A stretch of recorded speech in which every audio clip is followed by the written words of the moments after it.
Hey everyone, Austin with Sun Fun Kits.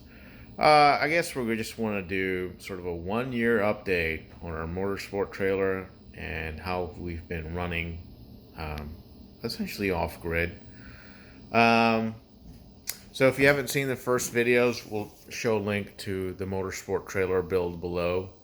So you can, if you wanted to see how this was all sort of set up, you can go ahead and do it. But let's just sort of see what we have, where our batteries, and yeah, they've been really good. Usually within a few volts of each other, or a few tenths of a volt of each other, and they're currently being charged right now. What we find on average, the batteries hover between 70 to 75% on average is what their average state of charge is through the normal charge and sort of discharge. Now, this entire trailer is about it's a 36-foot gooseneck trailer, and it's got two air conditioning units, electric water heater, a fridge, and microwave. And we are using LV6548 with four SFK 260 batteries. They have a battery equalizer, which works well for setups, but for the most part, this works fairly well. And right now, we are generating some power. Let's just take a quick view of what we're generating. Solar. Wait. Okay. Let's see here. 1.71 kilowatts so far. It's about 10 a.m. And if we did a quick snapshot of what we're doing right now, panel array 1 is generating 868 watts, and panel 2 is generating about 612 watts. So about 1400 watts or so. And we've got approximately 2700 watts set up. And that's pretty typical. So yeah, this works well. 48 volts is pretty nice. Not everyone's going to use 48 volt setups, but if you can wire one up and you've got the space, certainly consider that. Now, there are some things. This trailer was custom built for us, so this is a conduit which brings the solar panel wires, and it sort of continues all the way up. We'll show you a brief sort of overview of how the solar panels on the top are, but let's do some highlights. Let's see here. It's like a little area above. It's got a AC and it's sort of like a little bed area, So you can do this, and it's also got like a little door. Cools very quick. Ever been in a little trailer with a little loft area? You got a little 13.5 BTU AC. It cools very quick. And then again, there's the main AC here, which is also 13.5. So the systems are able to run both air conditioners just fine. You can actually get about 10 hours running both ACs off those four batteries. So it's pretty efficient. All right, moving on. We also have sort of a area,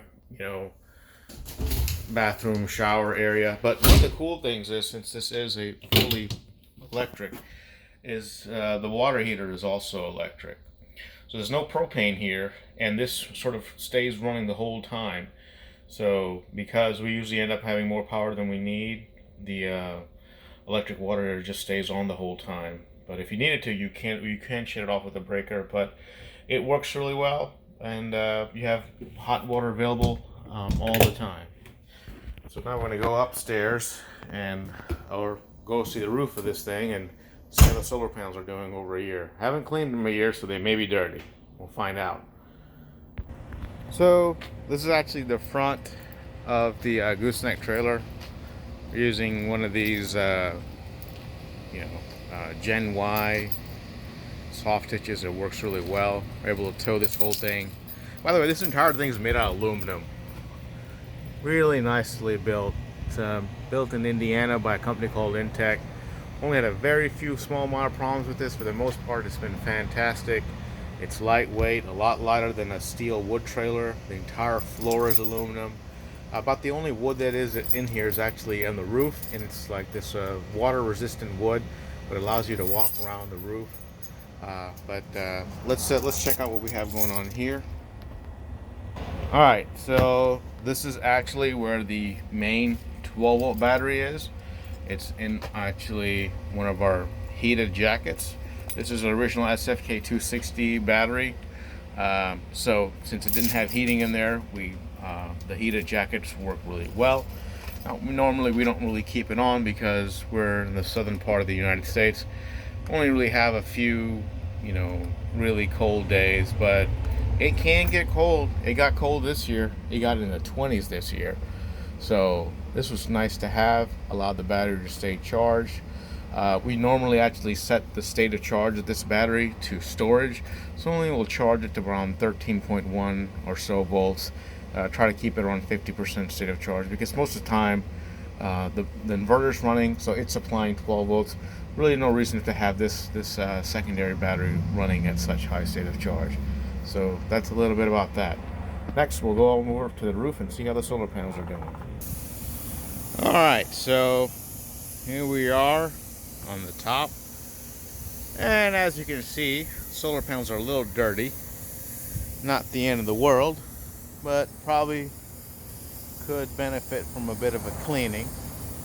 And in case you're wondering, the big panels are LG Mono X panels. They're about 280 watts, and the smaller panels are, well, they're probably more of a generic Chinese panel, but it all sort of works together. And we have two banks. Each bank is around 220, 240, or 230 volts. Basically, right around the peak of what it is possible with the LV6548. And we got two of the Bel Air Photon air conditioners. They're low profile, work fairly well. And we've got sort of this solar box where all the wires come in and go in there. Probably need to put a shroud on some of these wires. We just haven't had a chance, so that's going to be a next little project. And yeah, overall I would say it's been doing fairly well. And we've driven down this thing on the roads a couple times, 70 miles per hour. Solar panels haven't ripped off, so I guess that's a good thing. But yeah, hasn't really been connected to the wall. I think we did it one time for about when it was like really cloudy for like a week straight. The rest of the time it's been unplugged, and it's maintaining 70% state of charge on the batteries on average. And by the way, the LV6548 has about a 70 watt idle draw, so in a day you're looking at 1800 watts just to keep that inverter running. So in our previous video we saw these panels are able to generate almost 10 kilowatts a day, so pretty darn good. But like I said, could benefit from a cleaning, and that's probably what we're going to do next, is just to kind of clean them out. All right, well, thank you guys very much, and we'll get some more videos out to you for more battery related content. But I figured, let's just do a 1 year update on where we are with this, and this has been, so far been pretty good. All right, thanks.